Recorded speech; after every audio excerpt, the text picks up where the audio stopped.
Well, as the United States makes more demands of Canada and gripes about those provincial alcohol bans, Prime Minister Mark Carney is getting frank about the state of trade talks. Here's one exchange today with reporter Graham Richardson. I'm assuming, like most Canadians don't see any of this as normal. Look, what do you think rupture means? Rupture means that things aren't normal. Nostalgia is not a strategy. Things have changed. Things have changed fundamentally. What if this alcohol thing becomes more than an irritant? Look, you know what's an irritant? Yeah. 50% tariff on steel, 50% tariff on aluminum, 25% tariff on automobiles, all the tariffs on forest products. Those are more than irritants. Those are violations of our trade deal. Okay? The Prime Minister says U.S. trade talks could take some time, but Conservative Leader Pierre Poilievre says they've already taken long enough. We're a year into this. He was elected on the single promise that he would negotiate a win with the U.S. And since that time, he's been losing. Prime Minister Mark Carney was asked about that criticism from the opposition leader. Here was his response. No, it's pretty cool. More than that. Pierre Poilievre saying you need to explain your plan to Canadians on trade talks. He says you're showboating too much. You need to stop the YouTube videos. Yeah. When's he ever negotiated anything? So it's that kind of week as we bring in our Reporters Roundtable. We have Robert Fife. He is the Ottawa Bureau Chief for the Globe and Mail. Mia Rabson is the Deputy Parliamentary Bureau Chief at the Canadian Press. And Joël Denis Bellavance is the Parliamentary Bureau Chief for La Presse. Good to see you all, gang. JD, let's start with you. We did hear some pretty candid stuff there from the Prime Minister about where things are, this push for concessions from the United States before talks and negotiations even begin. What do you make of what we learned from Mark Carney and Dom LeBlanc this week? Well, the tone from the Prime Minister and also the language that he used to me was without precedent so far. And I would say that he's showing that he's had it up to there with the circus in Washington, and then he has no more patience for those guys. And he sort of treated them like the way they should be, I would say, not serious. And then when you get more serious, come back to the table. We may talk about putting back the wines and the booze from the United States on the shelves. But until that time, I would remind you, and that's, I'm quoting him indirectly, I would remind you that you're hurting our industry with a 50% tariffs on steel, aluminum, and different. So Mr. Carney, I think he's already looking past the midterms and trying to see what kind of political situation we'll have in Washington. But with Howard Lutnick, he's had it. You could see it, you could feel it, you could hear it in his tone and his voice, the language he used. Yeah, and Mia, like I said this earlier in the week, that I need to stop being shocked by the Americans' ability to be shocked by the consequences of their actions. Like, they start a trade war, we pull our booze. They bomb Iran, they close the strait. And they act like they're the victim in conflicts that they kind of instigate. Yeah, I mean, it was amusing is maybe not the right word, but I mean, sometimes you got to laugh or you would cry. They were seeming to suggest that we are being mean because we're not putting their liquor on our shelves, when that move was in direct response to their moves. I think the Prime Minister was a lot more forthcoming this week about the strategy, about what they're putting on the table. We heard from Janice Charette, who's going to be the lead negotiator on the CUSMA deal, that her mandate is to keep the fundamentals of the CUSMA deal as well as get rid of the tariffs. Those are her two main priorities. And we heard from the Prime Minister a few times this week. I agree with JD. He seems a little bit fed up. He's also putting a little bit, maybe a few more words to his strategy of, we're willing to wait you out. And I think what he said today is, we're not just sitting back and taking notes from the Americans on what they want to happen in this deal. Like, we have our own thoughts. We have there's concessions we would like. We would like the tariffs gone.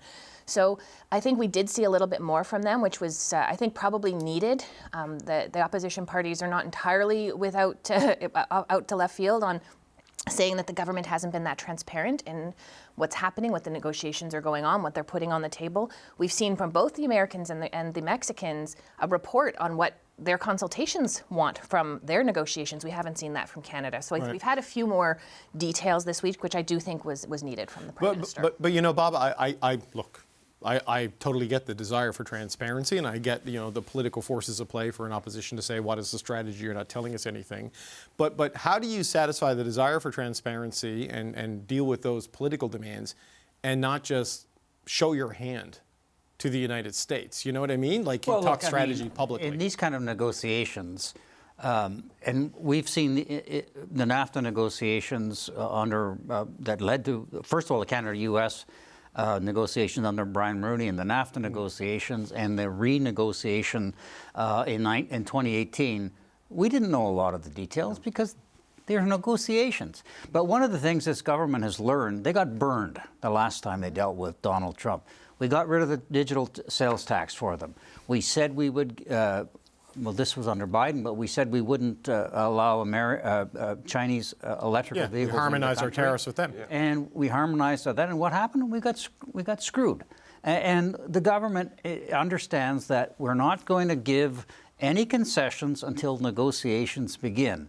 Now, I am told that the negotiations or the discussions with U.S. Trade Representative Jamieson Greer are more positive than the public believes to be the case, largely because Donald Trump is preoccupied with the Iran war, and Howard Lutnick has kind of been pushed out of the picture, even though he appears at congressional committees and says Canada sucks and all of this sort of stuff. Jamieson Greer is more in control of these negotiations, but they are still trying to play us. They're playing Mexico against us. They're playing by demanding this sort of Costco-like entry free. If you get a membership, you can join us. And Canada, Mark Carney's no dummy, and he's not going to let the Americans play us. But it's going to be a very, very difficult road ahead, and nobody should be under any illusions. And we're not going to come out of this looking better than we have before. That's for sure. And I think the Prime Minister in Canada as a whole has learned some lessons from other countries that signed deals with the United States. It was not worth the paper it was written on. But those weren't deals. They were kind of like term sheets or demand letters, and it was a weird thing. It was like 3 pages long. But they were presented as deals, and so Mr. Carney and the government will not go through this kind of same thing that would lead Canadians to believe that we suffered a defeat. And that's why he's being very cautious about it. Then I would argue that it is, I know some industries are suffering right now. The steel, aluminum, the auto sector, the lumber, and all those industries that are hit by tariffs. But I think the most wise thing to do is to wait it out until November, when the midterms happen, and then we all expect that the Republican will lose control of Congress. Well, on those sectoral tariffs, Greer has said that's not going to be resolved in the CUSMA talks because these are things the president has done under presidential authority. And when Dominic LeBlanc was here the other day, the way they see this going in structure and shape is the trilateral CUSMA agreement staying in place, because Greer said we will sustain market access for Canada and Mexico, but then with subordinate deals, U.S., Mexico, U.S., Canada, to resolve some other issues. And maybe that's where the sectoral stuff happens. I don't know, but it is going to be yet again another restructuring of the agreement in shape, form, and texture. Yeah, and I think we saw that in what Janice Charette said was her mandate. She was very clear they were two different things: the fundamentals of CUSMA and getting rid of the tariffs. So she doesn't see those necessarily as being part and parcel of the same thing. I think the Prime Minister used the strongest language he's used yet to say that those tariffs on steel and aluminum, etc., are in violation of the agreement that we have. And I think the deals that the United States made with those other countries being not worth the paper it's written on right now, CUSMA they're not living up to the deal of CUSMA. So Canada is being somewhat cautious because there's not a lot of trust there. And okay, we're going to make a deal, but are you actually going to then follow it? Or 5 days later, are you going to change it and put on new tariffs? So I think the Prime Minister has been rightly cautious in all of this, and he's used to making these deals behind closed doors. He's not someone who has negotiated things in public, and these are not the kinds of talks that are going to do well in public. If you give the President of the United States a tiny little bit of information, he's going to find every way to use it against Canada. So I think Canada has been cautious for that reason. But there is no doubt that those tariffs are hurting, and that is Canada's number one goal right now, that we at least get them reduced. CUSMA is sort of protecting Canada right now against some of the other tariffs, at least for the time being. But those major tariffs on steel, aluminum, and autos are really hurting, and that is Canada's priority. We were going to get rid of them in the fall. There was that sign that right before the ad came out that those might go away. but we're sort of past that. Yes, political interference in a foreign country's affairs is bad unless it's J.D. Vance going to Hungary for Viktor Orban. But, you know, Bob, as you listen to the litany of grievances growing with the United States and the focus on the booze ban, I'm reminded of the quote from the great political philosopher Homer Simpson, alcohol, the creation of and solution to all of life's problems. They are asking Mark Carney to do something he does not have the power to do, right? Like, he can ask Doug Ford to start buying American booze again, but he can't make them. He can't. No, he can't. But look, if he asked them, I'm sure the premiers would agree to it. But the fact of the matter is, we've gone down that road before, where we've made concessions, and the Americans have taken us to the cleaners. So, and we also, let's remember, Donald Trump, from his years in the private sector, he was always screwing over people. He would make a deal and then renege on them. He wouldn't pay them. This is his modus operandi. So we're you know, this government is aware of the kind of guy you're dealing with. So we're not going to make these concessions ahead of time. We'll get in negotiations. Let's try to get an agreement. Let's try to see if Trump will sign it. I don't know how long any deal with him would last in any case. And to JD's point, and I think everybody agrees with that, the government has to play the long game. And hope that the Congress gets control of the Democrats get control, and not that they're great free traders, but they're at least reasonable, and that the business community in the United States and the U.S. states that are 35 of them that are major traders with Canada can put some pressure on the Trump administration to realize that this trade agreement is actually in the United States' best interest too. Well, this is where I wanted to go with it, because like, as bad as the sectoral tariffs are, I'm in no way trying to minimize you know, the damage that's done. The fact that Trump hasn't moved more aggressively on the CUSMA compliant sectors, I mean, it kind of suggests that they know the circular firing squad nature that would be if they went much harder on tearing up the bigger deal. They absolutely do, and they're getting a lot of pressure from their own people, from agricultural producers in the United States, from other businesses in the United States who are heavily dependent on Canada, on the business that they do with Canada. I can't remember the number of states. I should know it because I'm sure this government has given me the number 75,000 times. But it's like majority of states are Canada is their biggest trading partner. 35. Is it 35? Yep. We had a reporter who was in Texas recently and was talking to people on the street about just, you know, what do you know about Canada? And they are buying into the rhetoric from Donald Trump. They're like, we don't need Canada. We don't do anything with Canada. No. Canada has not done a great job at selling the American people, not the administration, not the business leaders, but the American people. That American media ecosystem, though, right, with Newsmax and Fox News, and it's tough to bust into that when it is total gaslighting, right? But I think Canada has just taken it for granted for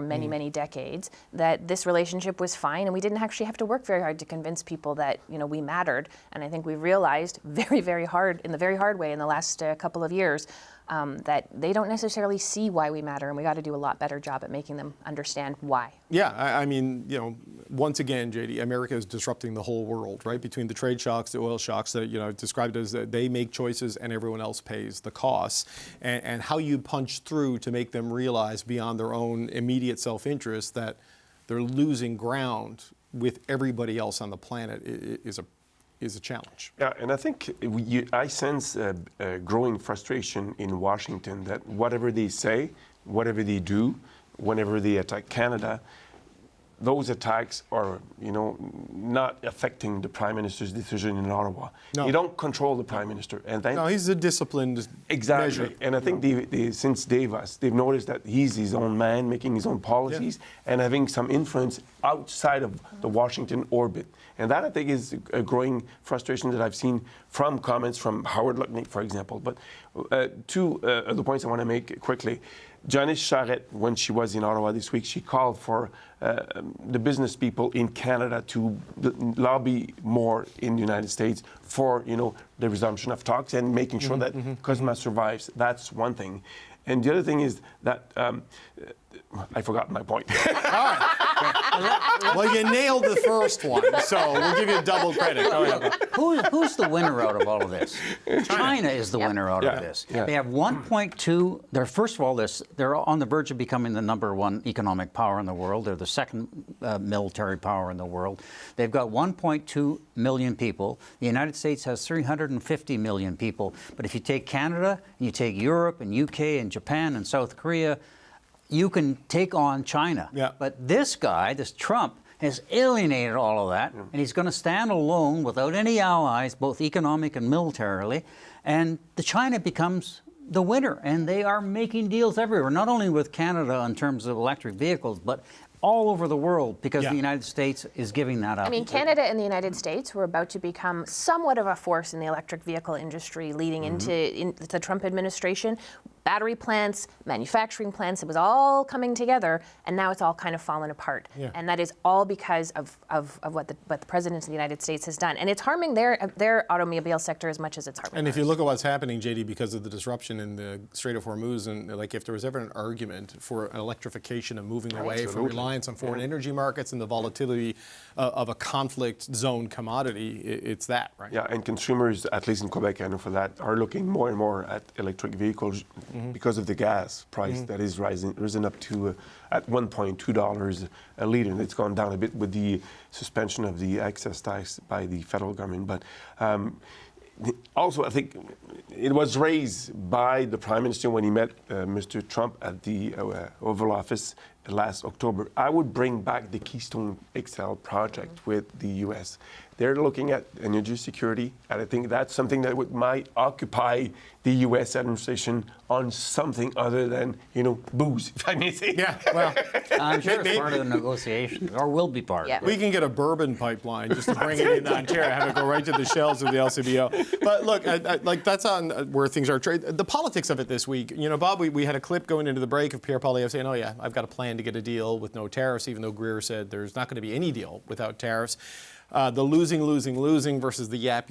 What do you make of where it's going, sort of, in the domestic political dynamic? Well, look, I mean, Pierre Poilievre can't keep his caucus together, so how can he expect to negotiate with the Trump administration? It's not serious. And we've all seen what's happened with Britain. With Starmer, he was going to have this great relationship with the United States. Well, now Trump is going after him all the time. He's just not a reliable person to negotiate. And I just don't see Pierre Poilievre, don't think he's ever negotiated anything, is going to be the person that would be able to get a deal. But all the power to him if he thinks he can. I just don't think. I don't think it's a lot of credibility. But how do you think that will resonate with Canadians watching that, right? That there is no deal and no obvious visible progress, and you have this attack line coming from the Conservatives, Mia? I mean, there is some, risk for the Prime Minister because he did campaign on this. He did make promises. I think that most Canadians, not all, but most Canadians are willing to give him a bit of time because I think most Canadians understand that we are dealing with a very unreliable negotiator in the United States, someone who they don't trust him, and they know that it's a very difficult situation. I don't know that many Canadians would buy that we could just march in there and say, well, we want a deal without tariffs and we'll do X, Y, and Z, and here, sign on the dotted line. I think most reasonable people understand that it's not quite that simple. Yeah. That said, people are hurting. Affordability was an issue before this started. It has not gotten any better. The war has not made it any better. Right now, the Prime Minister and the Liberals are benefiting from Canadians sort of not blaming them for that. They are sort of putting the blame elsewhere. But that will not last forever. Yeah, the clock is ticking. The clock He's got is his majority absolutely now. ticking. He's got to start producing. He's got to start showing some But how kind does that of change? The majority, JD, changes the things you can control domestically, right? Yeah. How does that change things with Trump? Like, you don't have to worry about Parliament falling while you're doing negotiations, but I don't know if that changes how the Americans view all of this. Maybe not, right? but in terms of thinking, the Prime Minister knows that if he goes abroad or if he initiates some policies, he knows he's not going to be defeated in the House of Commons. It does change your mindset about governing. But at the bargaining table with Jameson Greer and with Donald Trump, I don't think they care majority, minority, whatever. No, exactly, because the number of exhibits against Mr. Trump as a very little reliable partner has been, accumulating over the last months. Deals with countries he does not respect. he wanted to invade Greenland and annex it and maybe blow up NATO. And then the Iran war was supposed to end in 4 or 5 weeks, and the price of gas would drop like a rock. Greenland seems like a lifetime ago. And But it did happen 2 months ago. It's a You number know what of I mean? exhibits against the president as a reliable partner. I think Canadians have seen that. The number of exhibits that have been there against Mr. Trump, and they reached the same conclusion as Mia just mentioned. It's impossible to negotiate something that is valuable for Canada with Mr. Trump. I think that the Prime Minister, though, it's given him a little bit of space to focus more on that. He's not constantly having to worry. And so, no, I don't think that Jameson Greer or Howard Lutnick care. They probably don't even understand exactly what that means. I mean, I remember Pierre Poilievre trying to explain to Joe Rogan how our system worked, and he just had no clue. So I think what happens in Washington is not necessarily relevant in terms of us have the majority here. But for the Prime Minister, for the government, that's kind of done and dusted. They don't have to sort of constantly be worrying about how they're going to keep the parliamentarians on side. They can throw all of their energy. But if he's going to be successful, he needs to show Canadians that he's doing something here. 100%. 100%. And pipelines and LNG facilities and getting that investment dollars that he's invested a lot of time going around the world, getting them to come into Canada. That's what he needs to do to be able to demonstrate to people that he's doing something other than trying to deal with Trump. 5 seconds. Economic update on Tuesday might be a big rendezvous for the Prime Minister. Yeah, that's going to be interesting. I'm shocked Joe Rogan's not a details guy in the Westminster I know, it's system. shocking. You learn, so this is what you learn when you watch Power and Politics and our Reporter Roundtable. Bob Fife, Joël Denis Bellevans, and Mia Rabson. I am David Cochran. Thank you all so much for watching Power and Politics.